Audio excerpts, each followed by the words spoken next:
ज़बरदस्त चिकन के शामी कबाब तैयार हैं। बच्चों को आप इसको लंच बॉक्स में भी दे सकते हैं या शाम की चाय में आप इसको खा सकते हैं। बहुत जल्दी और आसानी से बन जाती है। आए देखते हैं कि ये कैसे बनते हैं। बिस्मिल्लाहिर्रहमानिर्रहीम। अस्सलाम वालेकुम viewers, welcome to my channel flavory food. आज मैं आपके साथ शामी कबाब की रेसिपी शेयर करने लगी हूँ। इनके लिए जो चीज़ें चाहिए वो देख लेते हैं। चने की दाल हाफ केजी, इसको 2 घंटे के लिए मैंने पानी में भिगो के रख दिया था। चिकन हाफ केजी, मैंने चिकन लिया है, आप बीफ और मटन भी ले सकते हैं। प्याज 1 अदद, इसके छोटे छोटे टुकड़े काट लिए हैं।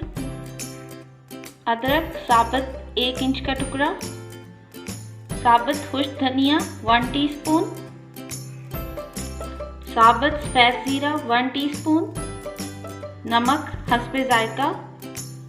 पिसा हुआ गरम मसाला 1 टीस्पून। साबुत लाल मिर्च 6 अदद। साबुत गरम मसाला, दालचीनी 1 टुकड़ा, बड़ी इलायची 1 अदद, साबुत काली मिर्च 6 से 7 अदद, लौंग 3 से 4 अदद, सब्ज़ मिर्च हस्बे ज़रूरत, सब्ज़ धनिया हस्बे ज़रूरत। आए शुरू करते हैं। जितने इंग्रेडिएंट्स मैंने आपको बताए थे उसमें धनिया और सब्ज़ मिर्च को छोड़कर हम बाकी सारी चीज़ें इस कुकर में डाल रहे हैं। सबसे पहले मैं दाल डाल रही हूँ। अब इसमें चिकन डाल दें।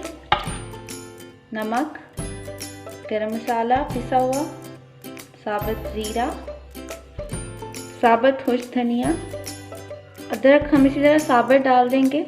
प्याज, इसके मैंने टुकड़े काट लिए थे, इसको भी इसमें डाल देते हैं। साबुत लाल मिर्च और साबुत गरम मसाला, ये सारी चीज़ें हमने इसमें डाल दी हैं। अब हम इसमें पानी डालकर इसको पकने के लिए रख देंगे। पानी मैंने इसमें डाल दिया है और मीडियम फ्लेम पे इसको पकाएंगे। इसको 5 मिनट हो गए हैं पकते हुए। अब हम इस चूल्हे को बंद कर देते हैं और इसको खोल लेते हैं। ये देखिए पानी खुश्क हो गया। जो थोड़ा सा पानी है उसको हम खुश्क कर लेंगे। दाल हमारी गल गई हुई है। शामी कबाब का मेज़ा तैयार हो गया। पानी बिल्कुल खुश्क हो गया है, ये अच्छी तरह से मिक्स हो गया है। अब हमने इसको ठंडा करने के लिए रख देना है। इसमें धनिया डाल रहे हैं हम और साथ ही सब्ज़ मिर्च डाल देते हैं। मैंने हाथ से इसको अच्छी तरह से मिक्स कर लिया है। आप चाहें तो आप चॉपर में भी इसको मिक्स कर सकते हैं। अब इसके कबाब बना लेते हैं। तो इसके गोल कबाब बना लेंगे। देखिए इस तरह बना लिया, बाकी भी मैं इसी तरह सारे कबाब बना लूँगी। कबाब बन गए। अब अंडा लगा कर इसको फ्राई कर लेंगे। तेल मैंने गर्म होने के लिए रख दिया हुआ है।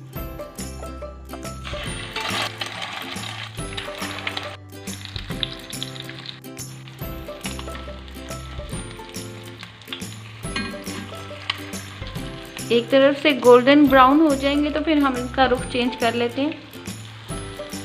कबाब हमारे फ्राई हो गए हैं। अब हम इन्हें डिश आउट कर लेते हैं। कबाब तैयार हो गए हैं। इसको मैंने सैलेड के साथ और केचप के साथ सर्व किया है। उम्मीद है आपको मेरी रेसिपी पसंद आएगी। अगर आपको मेरी रेसिपी अच्छी लगे तो लाइक करें और मेरे चैनल को सब्सक्राइब कर दें। साथ ही बेल आइकन पर क्लिक कर दें ताकि मेरी हर आने वाली वीडियो सबसे पहले आपको मिले। टेक केयर, अल्लाह हाफिज़।